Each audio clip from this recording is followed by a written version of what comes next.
Good to go. Mirsad, congratulations on a big win. This was a dominant win as well. So much so that you got a 30-25 on one of the scorecards. How does it feel to have such a just crushing victory like that? I mean, I say it humbly, respectfully, but I mean that's how I fight. You know, I win, and my pressure, my ground and pound, my striking. That's how I train. That's how my training goes, and my partners push me at American Top Team, and you know that's the result of the team's work, and that's what I do.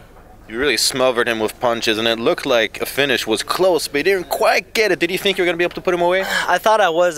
Second round, I thought I was going to finish him, but right as soon as I thought I would get him, he kind of scrambled away a little bit.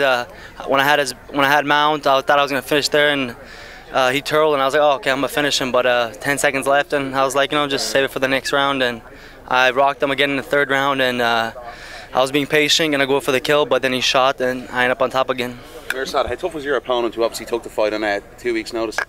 What about it? How tough was your opponent who obviously took the fight on 2 weeks' notice? I mean, he's a tough guy, but everybody in the UFC is tough.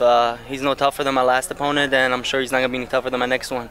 It's the UFC; they have the best guys, and yeah, I mean, that's what you got to do to get in the UFC. You got to be ready. It's part of the job. You got to stay ready. You got to make weight, and you know, no excuses. Yeah, after a performance like that, and again, a totally dominating one, what do you want next? You want to get in there as quickly as possible, or do you want to take a little bit of time and enjoy the win? I'm enjoying the win right now. You know, yeah, I mean, I'm gonna get back to I'm gonna go see my family, then get back to training. You know, keep climbing the ladder. Whatever is next in store for me, I'll be ready. I'm ready right now. I'm gonna keep climbing the ladder. You know, take them out one by one. You definitely had quite a couple of fans there. I'm pretty sure I heard someone once screaming, "Bosna, Bosna."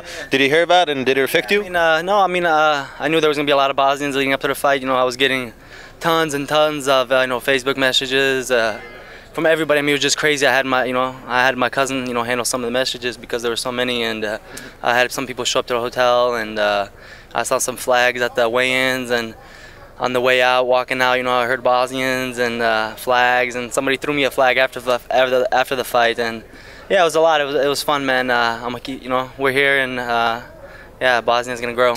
With the expansion of the UFC in Europe, only a matter of time, perhaps, before you get to fight in your home country. And how cool would that be? It's gonna be awesome, man. Europe has the best fans. The soccer fans. They got the best fans, and we're going to be filling up stadiums, a lot more stadiums, and I'm going to be bringing the crowd. Were you annoyed that your opponent missed weight by 3 pounds? Honestly, I was worried, like the whole week up to the fight. I was just like, oh man, I hope he doesn't faint and cut in the weight, and then the fight's going to be canceled, like kind of what happened to Barao. So I just had my fingers crossed that wasn't going to happen, day of the fight or something like that. I was expecting him to miss weight. I just had an intuition about it, and it doesn't matter.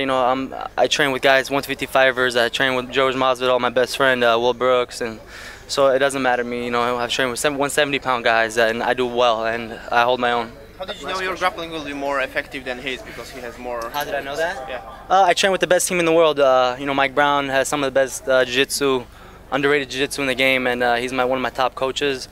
And I just train with the best in the world, so I think my jiu-jitsu is really. I mean, a lot of people haven't seen my jiu-jitsu or my kicks. I wanted to open up more with kicks, but I really wanted to let my boxing go, and I heard him a couple times, but he was shooting right away, and I took it. I just go with the flow, and it's at the end of the day I got to win, and that's what I do. Thank you.